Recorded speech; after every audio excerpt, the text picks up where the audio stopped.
everyone, welcome or indeed welcome back to the channel. If you are new, don't forget to hit subscribe because it will be absolutely lovely to have you here with me. Today we have a review on a product that I feel has taken me forever to gather my thoughts on. It's a very famous product and this video is going to be the first in a series of concealer reviews that I'm going to be doing because I do have quite a lovely stash of concealers because obviously I must have a lot to hide. The subject of today's video, if you haven't seen my thumbnail or the title of this video, is the very famous Tarte Shape Tape.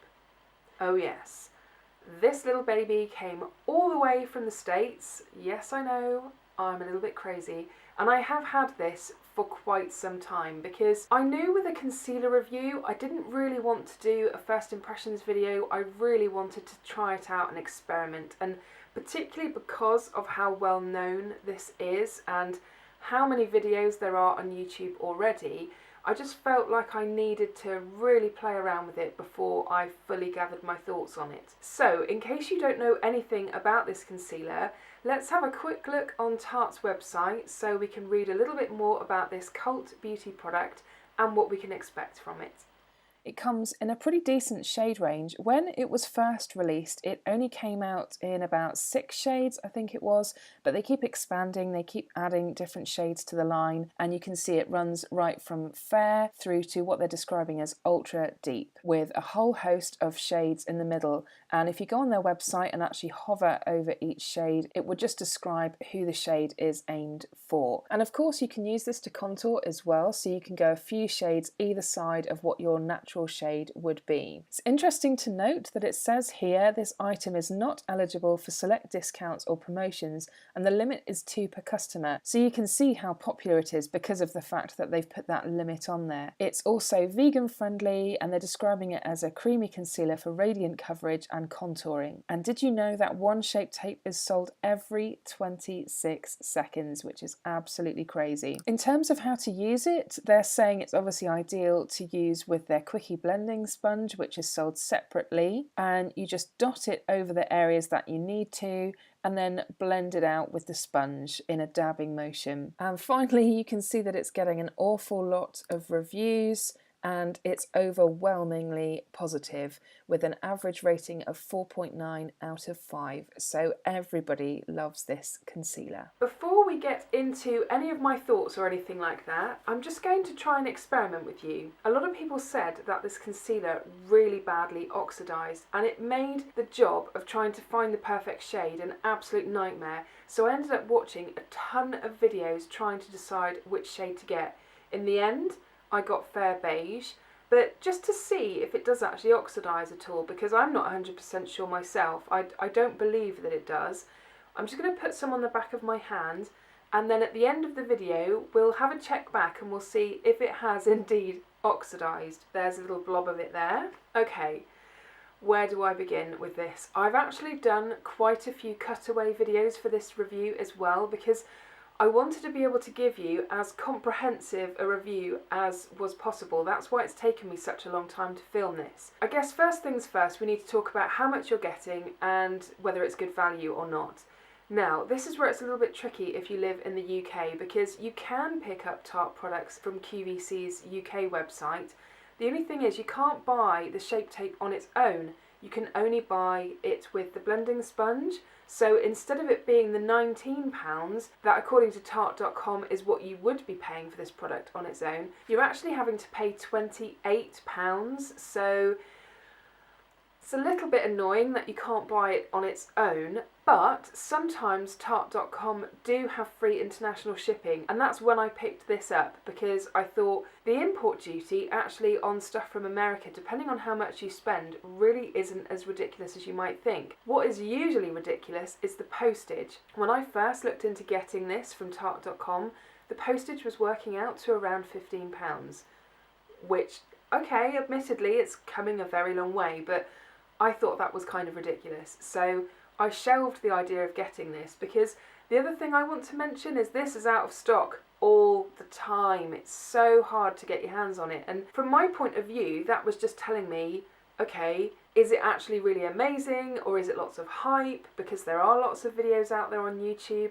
Obviously that in itself is creating lots of hype and loads of people are buying it. So particularly in the lighter shades, very difficult to get your hands on it. So when this became available in a shade which I thought was going to be okay for me, I was like, I'm going to just have to get this and just hope that it's going to all be okay. But in terms of how much product you're getting, as you can probably see, you're getting rather a lot. You're actually getting 10 mil in here, which is just about double what you would get in most other concealers of this type. As you probably noticed when I was applying it on the back of my hand, the only difference that this one does have is it's got an absolutely enormous applicator wand. This is actually comparable in size to the Clinique Beyond Perfecting foundation. You know, the one that comes in very similar packaging, and it's got this massive doe foot applicator. But obviously for foundation that's great, because you want to be swiping it all over your face. I think the reason why they've done that with this is because of the fact that they advertise you can contour it as well and go 1 or 2 shades either side of what your natural skin tone is. So I think the reason why they've gone quite big with it, probably more for when you're using a deeper colour to chisel out your cheekbones. But yes, it's ridiculously big. If you're going to be using this concealer for just spot concealing or under eye concealing, the first thing I would make you aware of is to go really careful with this, because a little bit does go a really long way, and if you go straight in from the applicator, you can pretty much guarantee that you're going to be using way too much product. Just to give you an example, I've literally just pulled that out and you can see, hopefully, that there's quite a lot of product, particularly on the tip. Now, when I did that swatch on my hand, that's more than enough for both under eyes and probably a couple of spots. I've used this quite a few times and you really don't need very much. Now, just going back to the price aspect again, I wanted to compare it to some other kind of cult concealers that are out there, just to see how it was falling in terms of value for money. So I compared it with the NARS Radiant Creamy Concealer, the Urban Decay Naked Skin Concealer, and the Clarins Instant Concealer. And in terms of how they rank, the NARS Radiant Creamy Concealer definitely works out to be the most expensive. You're getting 6 ml of product and it's £23. And if you work that out, 100 ml of product would cost you £383. So it's by far the most expensive. Next is Urban Decay, and that's 5 ml for £19, and that comes out at £380 per 100 ml. In third place comes the Tarte Shape Tape at 10 ml for £19, or like I said, £28 if you can only get it from QVC with the sponge. That works out to either £190 per 100 ml or £280 per 100 ml if you had to buy it from QVC. But regardless, whichever way you buy it, it still works out cheaper than the NARS and the Urban Decay. And then lastly, with the Clarins Instant Concealer, you're getting a whopping 15 ml of product for £22 or £146 per 100 ml. So, application. I've got to be honest, I don't tend to reach for this as much as I thought I would. When I first got this and I first tried it, I was actually really blown away with how good it was, how much product you're getting, the fact that within a few taps you can pretty much obliterate anything. And had I recorded a first impressions video, I would have given it the most amazing glowing review. But something kind of held me back and thought, no, I don't want to do a first impressions review on this. I want to test it a bit longer. I want to try different application methods, so brushes, fingers, sponge. I want to try setting powders. I want to try it with different foundations, all of that stuff. And what I've found with this is it's very hit and miss. And that's why I don't tend to reach for it very often, because I'll look at it and I'll think, it came all the way from the States. It's a cult beauty product. I really, really must use it.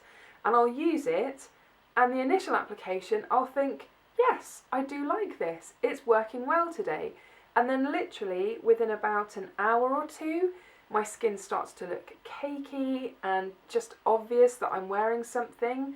And at first when that happened, I just assumed it was just my own error, and that's why I wanted to test it with other things like sponge, fingers, powder, different foundation, all of that stuff. I also wanted to try different quantities as well, because I'd seen a review of someone else saying that actually you need to use more, not less, and it won't go so cakey. I've also heard the argument going the other way, saying, no, you definitely need to use less, not more. So I think it obviously really comes down to what skin type you've got in terms of how much of it you should be using. But I have honestly found this to go cakey more often than not. You might not be able to see this, and I'll see if I can get some detailed shots for you. I've just put on a very light foundation today. It's a CC cream. And I went in and just spot concealed. I didn't do the under eye area because I find this is too intense for the under eye area for me. Even when you don't use very much, I find that it kind of weighs it down. But what I do tend to reach for this for is spot concealing. And I felt like the CC cream hadn't really covered my chin area all that well.